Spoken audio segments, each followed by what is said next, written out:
name is Fulton, and I serve as the director of the Faith and Prejudice Institute, which is part of the larger Faith and Prejudice movement. Our mission is to convene, equip, and mobilize churches to build bridges to racial equity. And at the Institute, we'll focus on curating and disseminating research on race and religion. And our aim is to cultivate an informed and inspired public on this topic. As part of our Scholar Spotlight series today, we are interviewing Professor Michelle Oyakawa. I've known Dr. Oyakawa for several years. She's a rigorous scholar, an engaging teacher, and a passionate civic leader. And Professor Oyakawa earned her PhD in sociology from the Ohio State University, and she's currently an assistant professor at Muskingum University in Ohio. Dr. Oyakawa is an expert on the role of race and religion in social movements, organizations, and churches, and her research has been published in several academic journals, and she's also the co-author of 2 books, Prisms of the People, Power and Organizing in the 21st Century America, Smart Suits, Tattered Boots, Black Ministers, and Mobilization in the 21st Century, both of which I highly recommend. Today, we're going to focus on her research related to the difference between a racial reconciliation frame and a racial justice frame within congregations. Thank you, Professor Oyakawa, for joining us today. Thank you so much for having me. So before we jump into your research, can you share a little bit about your biography and how you ended up becoming a professor who studies race and religion? Sure. So I am originally from Ohio. And so I grew up in a very, predominantly white environment, kind of grew up, mostly, just in like my town I grew up in was something like 97% white. And so I went to college and it was a lot more diverse. And so I started learning all these new things in my classes, but also through, there was some unrest on my campus. Some kind of hateful things happened and campus got shut down for a few days. It got so intense. And so that really sparked my interest in really trying to understand what's going on with race in America. And that, coincided with my interest in religion, religious organizations. I ended up becoming a community organizer with an organization called Isaiah right after I graduated, and that just, continued that. And so my research has really been, focused on this area since then. Oh, that's great. Well, it's kind of neat that you grew up in Ohio and you're still in Ohio. That's pretty impressive. Yes. I am one of the people who I'm actually excited to be in Ohio. I know I'm not supposed to be necessarily, but I like Ohio. Both my parents, grew up in Ohio. My grandparents, my grandpa used to own a farm in Ohio, right? So it's I don't know. I just have a lot of family here, and I don't really feel the desire to leave. Interesting. Well, you probably don't know this about me, but I was born in Ohio. Okay. In Warren, Ohio, just outside of Youngstown, and lived there until I was in 3rd grade. So okay. And even now that I'm in Indiana, people are like, "Oh, you've come back home," and I'm like, "Well, sort of," but I've been a lot of other places since then. So a lot of Ohio connections out there. Exactly. Well, and can you, how would you characterize, as part of this context, how would you characterize your ethnic identity and your faith identity, and how did those inform your research? Yeah, so I am half Japanese American, half white. So I guess I would consider myself, Japanese American, but I am, biracial too. So that plays a role in my life experiences. I think if you've ever read Patricia Hill Collins' The Outsider Within, I think that this kind of insider-outsider dynamic of being biracial, also being Asian in a state that's mostly Black and white, I think, and doing research with organizations that are mostly Black and white and being a separate, identity from that, I think is created, I do think it influences the work in various ways, because I can kind of understand both sides in a weird way because I am a racial minority, I am white. So I've kind of internalized a lot of different things with regards to race. And so I can kind of relate to a lot of different sides, but then at the same time, not fully. right? Because I'm not fully white or I'm not fully Hmm. Asian. So I think that, I think it leads to a lot of different, probably, dynamics in my research. Also, faith identity. I really tried to be Christian, but ultimately, like many other millennials, decided that it wasn't for me. And so right now, I'm kind of, uh, not Christian. In fact, I've started to explore other, types of faith practices like paganism and things like that. And well, first with the ethnic identity, like I remember through our research, one of the things that you had sort of pointed out or highlighted is the role that biracial organizers can play in Yeah, bridging two groups. Like you say, yeah, they occupy this in between space, not fully one or the other, but actually having awareness and cognition of what's going on both sides, and can kind of translate and interpret. So I mean, that's always stuck with me. And that was several years ago when you pointed that out. And I was like, we overlook biracial people because we tend to say, okay, what box do we put you in? And we all of a sudden remove all the biracial people because we put them in one of the boxes. And actually the biracial is an identity that is very critical within these types of organizations and broadly. So, yeah, um, well, I want to jump into this topic because I'm very yeah. fascinated by it. And so can you start by explaining the difference between a racial reconciliation frame and a racial justice frame? Yeah, I'll start with racial justice. Racial justice is a framework where it is acknowledged that there are deep inequities when it comes to race in America, both historical and current, right? So, racial justice is a framework where people are really confronting that, right, openly and explicitly, and taking a side. Right. So if you're approaching a topic from a lens of racial justice, right, you're explicitly kind of on the side of the wronged party, so to speak. Right. You're explicitly, kind of looking for ways to confront those inequities and make them right. So you're kind of on the side of the racial minorities that have been wronged in a way, or you're positioning yourself in that way, Mm-hmm. at least being sympathetic to that perspective. Um, Racial reconciliation, I would say, on the other hand, is more of a both sides approach where, um, the idea is that the goal is to come together by building relationships across Mm-hmm. race. Mm-hmm. Um, One really important aspect of this, though, is that you do not directly discuss or confront or address inequality or inequities, right? So and to the extent that it does happen, it's kind of framed as, well, this happened in the past, right? Mm-hmm. And so there is a real effort to come together across race, and the approach is to try to emphasize the identity that everybody has in common, which is in the case of the Christian church in the US, is faith, right? So trying to Mm-hmm. come together, really emphasizing the Christian identity, downplaying kind of racial differences, and trying to use Christianity as a way to come together across racial differences.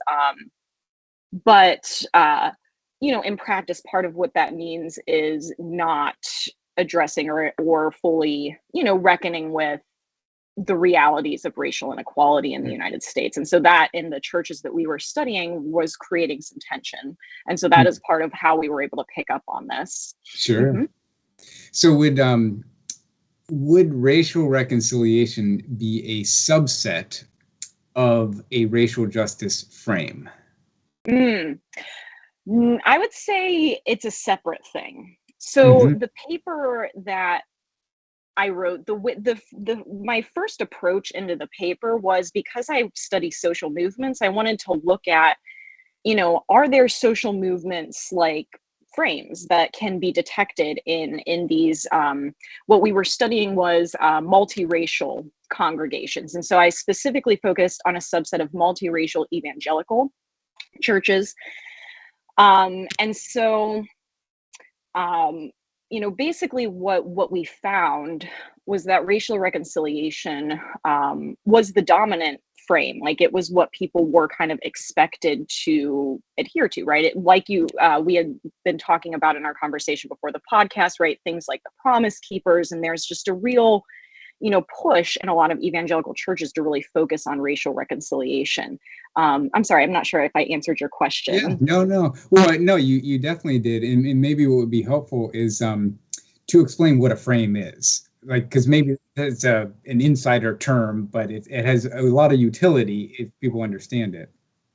Yeah, so if you think of churches as parts of or as participating in social movements, right? So a frame is a way of interpreting reality, basically. So two people can look at the same situation, and unfortunately, something that's come up a lot in our culture lately has been, say you're watching the same video of an African American person getting shot and killed by police. The interpretive frame that you bring to that really shapes what meaning you take away from that, right? So if you're bringing a racial justice frame to something, to a video like that, you're going to come away with a very different interpretation than if you come with a frame that is more, kind of informed by race, this idea that racism is over and we just need to move on, right? So a frame is a way of interpreting information, and social movements intentionally craft and use particular frames in order to get people to agree with them and to move with them, right? And so the goal of a social movement is going to be to get people to agree with what you have to say, right? And so to kind of create a frame that as many people as possible are going to agree with, that it's going to resonate with people, right? So it already has to kind of connect to something that they already align with and agree with, which is part of what is so powerful about racial reconciliation, right? Is because if you're connecting with people on, well, we're all Christians, right? That's a very powerful kind of hook for that frame, to kind of draw people in. And so, when thinking about white evangelical churches, I think it's really important to recognize that these churches aren't in a vacuum, right? They're also kind of embedded in this broader historical context of the United States. And so when you look at that, it's very clear that the church is one of the places where, frankly, kind of white supremacists and other kinds of movements have really had a strong base and developed and cultivated a lot of leaders and frames that they then can use to mobilize people to that agenda. And frankly, in the historical research that I did for this paper, there is a history of white evangelical churches in particular. This is, of course, not true of all Christian churches, but white evangelical churches in particular have often framed themselves as in opposition to the civil rights movement and other kind of movements for Black freedom, right? So you look at, Billy Graham and how he, kind of responded to Martin Luther King Jr. So there's a long history there. And so that's part of the perspective that I was taking in this paper is it's like these churches that we're studying today, are kind of drawing on these larger historical movements for their interpretive frameworks. You clearly answered my question of when I asked, is racial reconciliation a subset of racial justice? The frame is not. And in a sense, it's actually in not necessarily opposition, but in distinction from, like, we're not going to adopt a racial justice frame. We're going to adopt and use a racial reconciliation frame. Yes, I like that you point out it's not directly in opposition necessarily, like it's not, but it's certainly proposed as an alternative, right? It's not.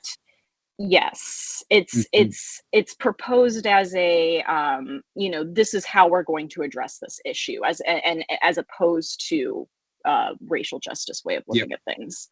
Yeah, well, that's good. That leads kind of into my another question is that so your research on this topic tends to focus on predominantly white evangelical congregations, and so what are some of the reasons why those congregations tend to adopt a racial reconciliation frame? What's the draw or appeal?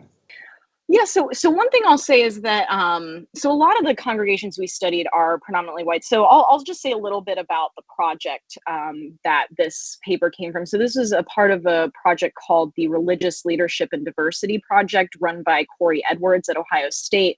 And we were looking at specifically multiracial evangelical churches. So some of these churches were predominantly white. I would say, many of them were, but not all of them, right? So these were actually multiracial evangelical churches. But the reason why predominantly white isn't necessarily a bad way to characterize them, even if they're multiracial, is that the culture of white evangelicalism is so strong, like, so that even people of color are adopting, right, and kind of, playing into this. But it's very clear that, kind of the white perspective is the dominant perspective in these spaces. And the reason, so we did interviews with pastors. I think the paper that I wrote draws on something like over 80 interviews with specifically evangelical pastors, but we also interviewed Catholics and mainline Protestants as well. But for evangelicals, it was very clear that there was a very strong push within the spaces where they were in with other pastors to adopt a racial reconciliation frame. And the reason I could tell this was the case when reading through the interviews is that the racial justice focused pastors always spoke about it as though they were kind of like an embattled minority. They were like, other pastors, might not agree with this, or, it was always very clear in the way they framed their perspective that they knew they were going against the grain, right? And whereas the majority of pastors who had the racial reconciliation frame, right, had very strong statements, very, they echoed each other. It was very clear that they were all on the same page. Interestingly, this is quite similar to how, so in my project with Corey Edwards, where we were looking at Black churches, it was very similar, actually. Like, I found it to be very similar the way that the white evangelicals talked about racial reconciliation. It was very similarly to how Black pastors talked about support for Obama. Like, there was like this minority of pastors that were like, I don't like Obama, and everybody else hates me for it. And then all the other pastors were like, they kind of had like the same like lines that they said about like why they supported Obama. So it's interesting to me how, like, church cultures can form, definitely, and frameworks emerge that are kind of vetted by the leaders as like, this is the way you're supposed to view this issue. And most people get in line with that. There's always, there's a minority that is not, but my research is our research is consistent with other work on this topic, which shows that most white evangelicals really do adopt this racial reconciliation way of viewing things.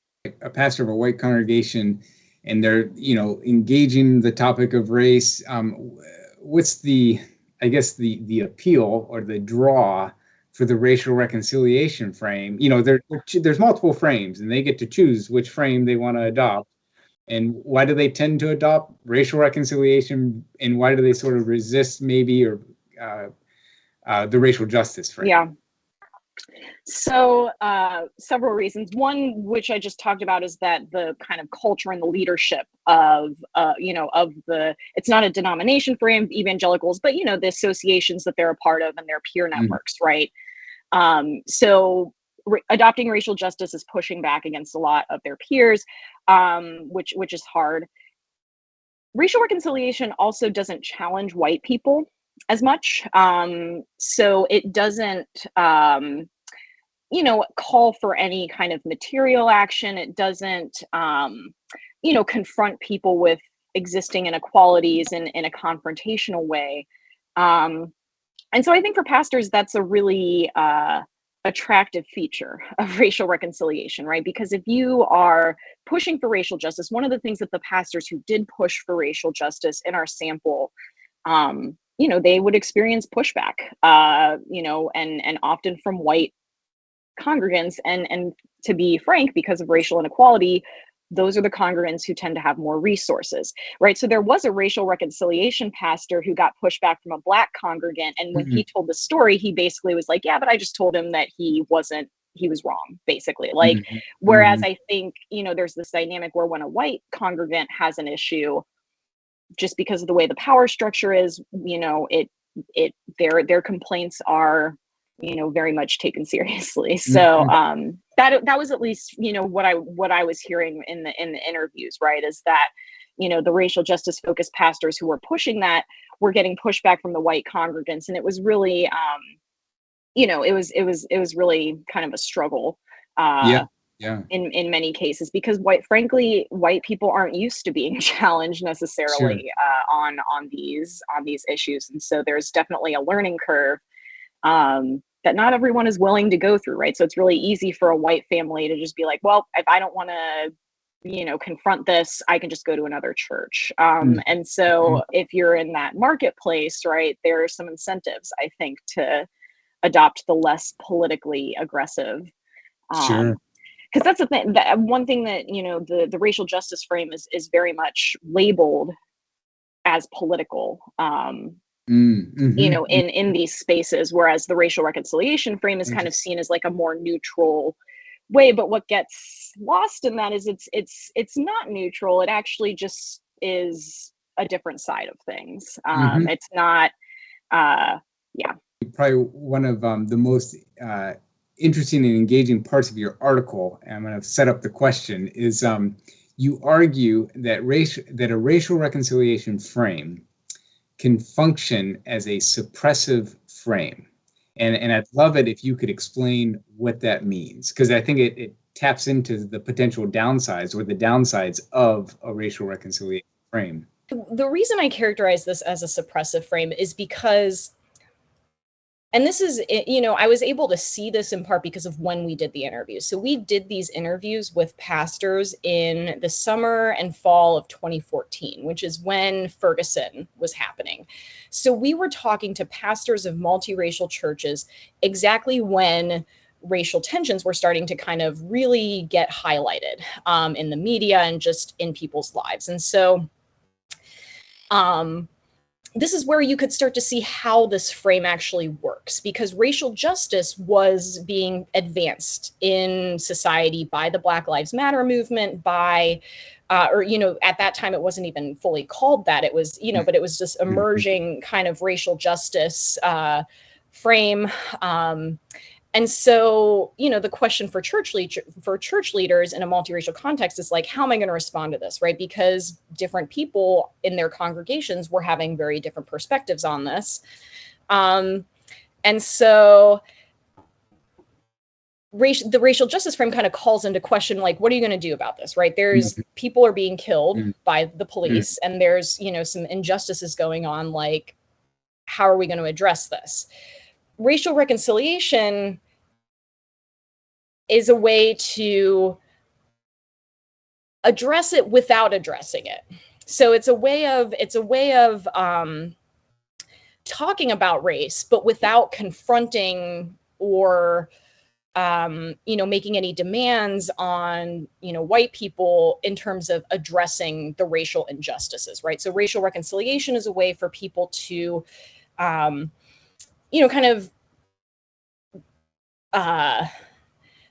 act like they're doing something with regards to race. That kind of, I don't want it to sound like they're like pretending. It's not that. It's a way of addressing the issue without addressing the issue, if that makes sense. It's like this, we're not going to get political about this. Instead, we're going to build relationships across race, and that's a superior way of addressing it, right? It's kind of framed as like the way that Christians address this is by being in relationship with one another. We don't talk about all that, kind of nasty political like stuff, right? We are confident that we love each other, and that is what is important, and that we have this Christian love for each other. Unfortunately, and I think part of where you can see it's a suppressive frame is, I think this was not necessarily satisfying to congregants of color and people who did have those racial justice concerns, right? So if you do actually take police brutality and these things seriously and want to address them, not talking about that and everybody coming together and holding hands and acting like we're all best friends in harmony doesn't necessarily address your concerns, right? And so it created this really interesting dynamic. And okay, here's where you could really see it. Martin Luther King Jr. Day. Multiple evangelical pastors that I talked about like how they focused their entire Martin Luther King Jr. Day on anti-abortion type activism. And it's like, okay, so and these are multiracial churches, right? So it's like, that this is where that one pastor got blowback from a Black congregant, like saying he didn't think that was appropriate. And, that just gets kind of suppressed, right? It's Sure. that concern gets, pushed to the side. And instead what's presented is like, no, we're all friends. Everybody is happy together. And we need to recognize both sides, right? So there's a lot of kind of both sides talk with the racial reconciliation frame. Like and it was interesting because after Charlottesville, right, that's what Trump said. And it was actually like kind of very similar to the rhetoric I was seeing in evangelical pastors who are saying, it's really important to look at both sides and, bring people together across this divide. So what a racial justice person would do to bridge that divide is actually like bring, you like actually address the issues of people of color, take their side, and kind of, bring people to equity that way. A racial reconciliation, right, is going to acknowledge both sides, which in reality kind of means that people of color aren't having their concerns actually be addressed as much as they are, just kind of building relationships across race. Adopting a racial reconciliation frame, the posture is out there. There's a lot of race-based antagonism and people aren't getting along. But here within our congregation, we are going to focus on reconciling those differences and coming together. And the outcome or the side effect of that is the questions of inequality and injustices gets suppressed or diminished or pushed to the side, as you said. And so it's not an act of, hey, we're going to suppress these issues. No, it's not. It's not conscious, in that way. Yeah, I'm glad you made that point. But the end result, the outcome is that issues of racial inequality or injustice get dampened or pushed to the side or whatever. So, so what do you see as key factors that have helped the white evangelical leaders in churches, those that have pivoted from a racial reconciliation frame to a racial justice frame? Like what has been the thing that has helped those leaders and churches to make that pivot? So I'm thinking of one particular example right now, which is of a white pastor who, really adopted this racial justice frame. And I would say two things really stand out to me. One is that he really listened to his congregants of color, right? And so being in a multiracial context, right, these pastors have, like, I guess, an advantage or a special opportunity to learn, right, what people of color are actually thinking, feeling, experiencing. And this particular pastor really leaned into that, right? He really took seriously that, I think he told a story about like an African-American kid in his congregation who was like, got caught up with, some criminal justice or some legal issues, and just kind of seeing how the system treated him was really eye-opening, right? And so really just kind of connecting with congregants of color and kind of learning about their experiences and being willing to adopt kind of their perspective and their side in a way, or kind of recognizing that. That was a big factor, I think, for that pastor. And also just moral courage. So like there is a very large category of pastors that, and I think I'm stealing from a scholar named Nancy Wadsworth when I use this phrase, that are nervously interested in racial justice, right? So I think there are a lot of pastors who like get it at some level, like they understand that there are inequalities and injustices and that like maybe the church should have a role in dealing with that. But it's really scary to step out in front of your mostly white congregation and say stuff that is going to offend white people. That's the thing, is like these pastors understand their congregations. And so they know that if they get in front of their congregations and say something like strong about racial inequality, they're going to get pushback. Right. And so so in our conversations with pastors, they were wrestling with this, right? Some pastors were like, I feel like I should do something. And again, this was right when Ferguson happened. So these pastors were, in the moment trying to figure out what to do. And so you could just see them wrestling with this, right? Like kind of, understanding where the movement's coming from, but also, so. Yeah, I mean, I think about it in the context of the prophetic voice or the prophetic role of a leader within a congregation to say the unpopular things or to push the envelope of certain topics. So my last question is like that, you know, your research indicates that congregations with a racial justice frame, one of the aspects of it is seeking policy solutions to racial inequality. And that's sort of getting into the political thing, because you're engaging civil society and sort of how we function as a democracy.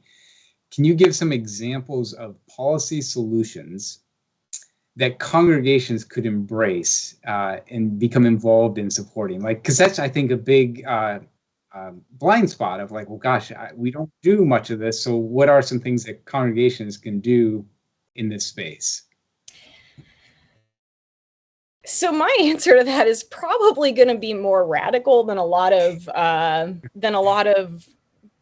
people would necessarily like. But you know, I think about how there was a strong movement for abolition in the church, and you know, I think that is something that churches, you know, have an opportunity to explore again, right? Taking a really strong moral stance. When I say abolition of police, I mean, you know, just completely rethinking how we do public safety in our society in a way that is going to be, you know, not grounded in this institution that was formed out of slave catching patrols, right? Like, and so there is a whole movement out there, you know, that's being led by people of color. And I think that the church could, you know, really stand to learn a lot from and potentially join. You know, maybe that's not like the best mainstream solution. You know, I just don't think that personally, I don't think that things like body cams or these like really tiny little adjustments are going to do much to address the really deep inequities that we see, right? So, and if they, you know, and so maybe abolition, maybe confronting the police and that whole thing is a bit too much for people. I would also really encourage churches to think about like the poverty aspects of it. I mean, there is so much in the Bible about like the poor and helping the poor and helping, you know, welcome the stranger and all of these things. I mean, a lot of the faith-based organizing that I've seen that's been really powerful has been, you know, helping immigrants, has been helping, you know, advocate for more fair and equitable policies around transit and housing and that sort of thing. So, so yeah, I think there's just a lot of opportunities for churches to get involved in making the world a better place and addressing racial inequality. And the movements are out there, right? And the leaders are already out there. It's just a matter, I think, of getting, you know, connected and taking seriously the voices of people who are calling this stuff out in society and not saying, oh, that's too political. We're gonna, you know, we're not gonna look at that because it's too political. Yeah, I mean, so yeah, in political can also, or engagement can also be advocacy. And I think of all the topics that you raised of like healthcare, immigration, education, and the intersection of those with racial inequality and engaging those topics sort of with this dual lens of looking at the topic of immigration and the lens of racial inequality in those spaces. Yeah, well, this is, I mean, I wish we could even talk more because I think there's so much to be learned on this topic, and really from the research that you've done has been really, really helpful. And even your voice, I think you're a great instructor. The way you describe things, even in this time, is very helpful for me. So I appreciate that. Yeah, well, thank you, Brad. I'm really glad that you invited me on. This is great. Well, and thank you everyone for joining us today for the Scholar Spotlight. It's really great to bring in these scholars, to look at their research and to dig more deeply into what they're doing. And we appreciate the questions and comments that you all have posted. And we really hope that you'll continue to follow us and join us for future Scholar Spotlight. If there's particular scholars that you would be interested in having us interview and to profile and to feature, please let us know as well, because we really want to have this be a way to serve you and to bring the research that's being done at universities to everyday people and to communities around the country. So thank you so much for joining us today.